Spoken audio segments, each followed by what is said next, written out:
What's going on, everybody? Welcome to the Canadian Football Fantasy Fix Week 4 CFL Fantasy Recap for the 2021 CFL season. I'm Ryan Coop here, bringing you the recap of all of the best and worst performances from week number 4, a week that featured only 3 games on the schedule due to the game between the Elks and the Argos being rescheduled. So not a whole lot of options to choose from in CFL Fantasy this past week. Your options were limited to just 6 teams, which made it a little more difficult. There were a couple good options at each position and a couple busts as per usual as well. So let's dive right in. Let's take a look. Let's start off with the quarterbacks. And here's how the quarterbacks played this week.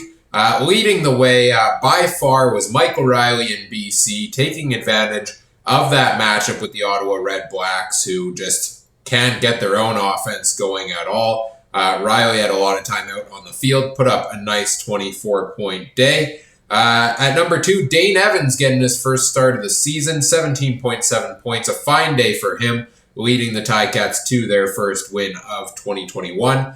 Rookie quarterback Jake Mayer making his second straight start, puts up a nice 12.4 points, sets a Calgary franchise record consecutive completions with a perfect 100% completion percentage. I believe 16 or 17 straight in the first half. Great day for Jake Mayer. Would have been even better if he could have put a couple extra touchdown points on the board there as well. And then disappointing days for Vernon Adams Jr. He puts up just 11.6, hovering around a 50% completion percentage. Something seems to be off there. He's just not connecting with that plethora of talented receivers he has over in Montreal.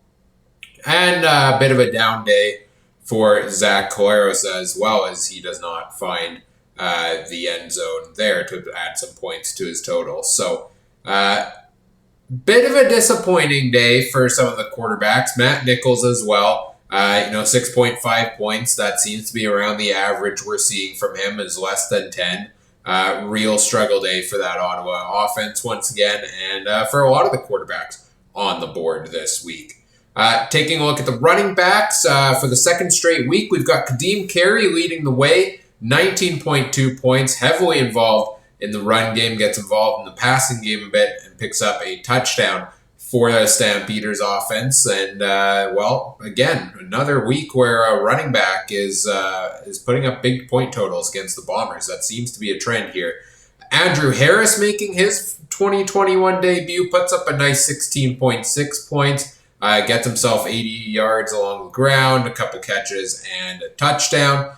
Sean Thomas Erlington, a good bounce-back performance from him, comes in at number 3 with 14.5 points. Really like to see him getting more involved in that Hamilton offense, both in the run game and in the passing game. I think he's such a great dynamic player. It's good to see him get back on track a little bit. At number 4, rookie Justin Davis making his first start of the year. Timothy Flanders was a no-go. Davis puts himself a modest 9.7 points on the board. Certainly nothing to write home about, but if you were like me and you took him at a $2,500 salary, you like that point total you got out of Justin Davis. A decent bounce-back week for Shaq Cooper gives him 8.5 points. Stronger week than the week before. Puts up, 70, 80 yards on the ground, maybe a catch or two. So nice day for Shaq Cooper. And then a disappointing day once again for William Stanback. Just 5.2 points. I thought he was primed for a big day. The Ticats have struggled against the run all season. And Stanback is one of the best backs in the game, and no Jagarrett Davis on the Ticats D-line. I thought Stanback was primed for a 20-point week, something of that regards, but just 52 yards, I believe, or 40 yards on the ground, and a catch for a couple of yards there as well. Not the day you want when you're paying as much as you do for William Stanback. Chris Rainey gets a couple points in the return game, and Ante Milanovic leader factors in a little bit in that Calgary game as well. Moving on to the wide receivers, a couple surprises at the top of the board once again. Stephen Dunbar Jr. making his first start for the Ticats at wide receiver. steals the show in Hamilton with a 21.5-point game. He had a big touchdown to start the game and was the Ticats' leading receiver. Javon Catoy from BC, he's been a big part of the offense in the past. He was a backup the first couple games of the season, but the Lions had a couple injuries at wide receiver in this game. Catoy comes in. He leads the way for this team. 20.3-point day for him. Ryan Davis, one of the top sleeper pick recommendations from last week. 16.2 points seems to be Ottawa's go-to receiver this season. And then some solid days once again from Kenny Lawler and Rasheed Bailey, who are proving to be two big factors in that Winnipeg offense and two of the leading receivers in consistency of putting up big games in the past couple of weeks. Josh Huff, a fine day for him, 15.2 points. Kamar Jordan, 14.7. A couple BC Lions getting back on track. Brian Burnham, 14.4. Lucky Whitehead, 12.4. After just hovering around 30 yards each the week before. As we get into the middle of the pack, you see a lot of Montreal Alouettes there. BJ Cunningham, Kwambare, Jake Weineke. Again, the Alouettes struggling offensively a little bit, and they spread the ball around so much. It's not a surprise that we see it's kind of even across the board. And usually the big differentiator is going to be who picks up a touchdown for the Alouettes.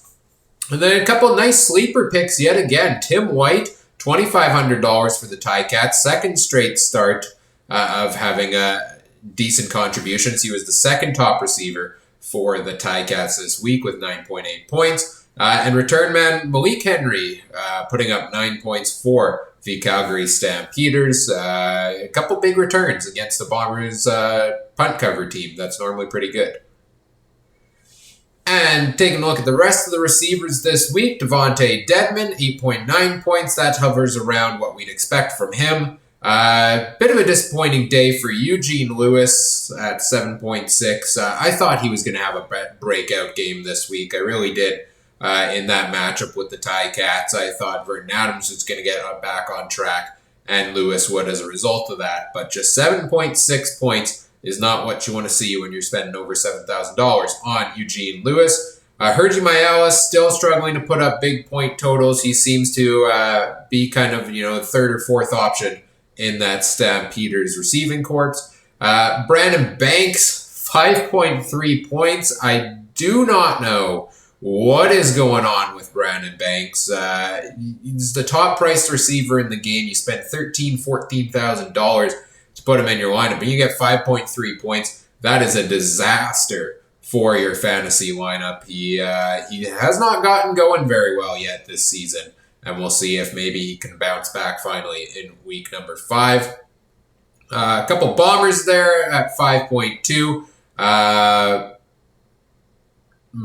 Going through the rest of the list here, a couple notable disappointments, I guess, for this week. Lamar Durant, just 2.9 points. He did get injured, I believe, in that BC-Ottawa game. Maybe his point total gets higher than that if he does not go down. RJ Harris expected to lead the way for Ottawa, puts up a disappointing 2.6 points. And then a couple of guys I had in my lineup this week that I was expecting big games from. Darvin Adams and Jalen Acklin, barely any targets their way. In fact, Adams had the first catch of the game for the Bombers. He gets the second catch. It's brought back by a penalty. And then I'm thinking, okay, this is a good start for Darvin Adams. But as the game goes along, they just do not go in his direction at all. I don't even think he got a target the rest of the game.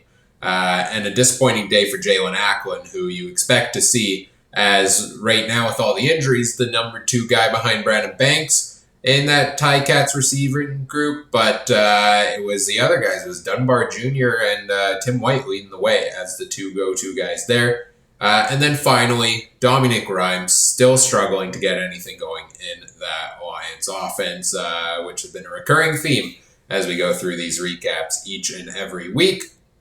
Finally, taking a look at the defenses. That should say week 4 at the top. Ignore that typo there. My apologies. 10 points leads the way if you pick the Lions defense. Kind of expected something of that regard, facing an Ottawa team that can't get anything going. A nice day for the Ticats defense, shutting down the Alouettes and getting 7 points on the board.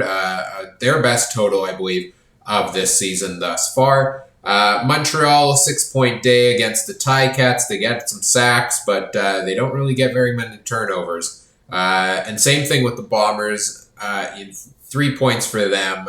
Expected more, but they just gave up a lot of completions and a lot of yardage. And to Jake Mayer's credit, he didn't throw any interceptions, really. There was just the one fumble and a couple sacks, I believe, for the Bombers, helping you get those 3 points. 2 points for Ottawa and 1 point for Calgary. So the Stampeders defense still not putting any points up on the board for you in CFL Fantasy. So that's how all the players did and the options did as a whole. How did I do in week number 4? Well, I had the following roster here for 63.8 points. Not exactly the week I was imagining or hoping for.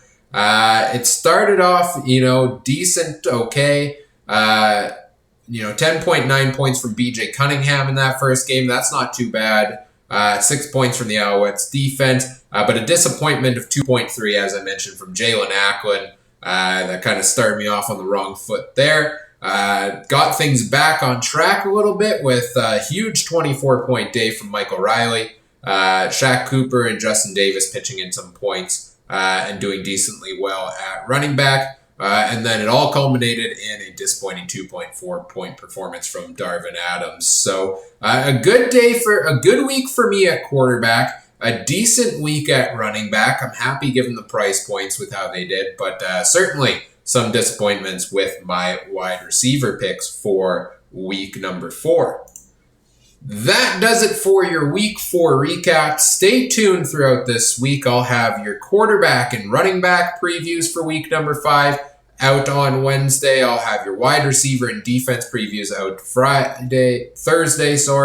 And then I will have some depth chart updates as we go on throughout the weekend as well. And we'll be introducing some new perspectives, some new projection models, or ways I'm evaluating some of these players based on their point totals, their price points, etc. So look forward to the next video, which will be the quarterback preview out later today, and check all that out and learn about how I'm going to be evaluating these picks coming into week number 5. That does it for the week 4 recap. Do all the YouTube things. Like, comment, subscribe. Let me know what you liked, what you didn't. And if you have any fantasy questions, leave them in the comments. Tweet them at me at CooperTrooper42. I love answering comments or questions. And in the meantime, enjoy the rest of your day, and I'll talk to you in the Week 5 quarterback preview.